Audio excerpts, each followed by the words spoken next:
Hey guys, Garrett here from iOS Pro. Today I'm going to show you guys how to use the Magic Keyboard with the iPhone today. So let's get started.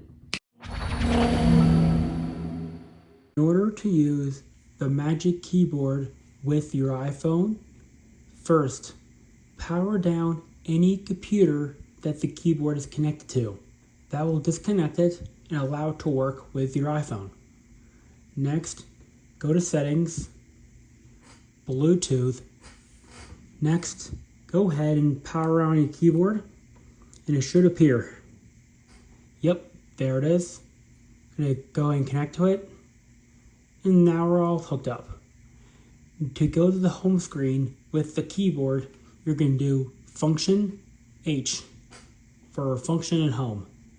That's how you go to the home screen. We got some other ones too, like Brightness, App Switcher, Search, Siri or Detection, Do Not Disturb, Music Controls, and Volume Controls. As you guys can see, the keyboard is fully functional, just like that. So that is how you use the Magic Keyboard with your iPhone.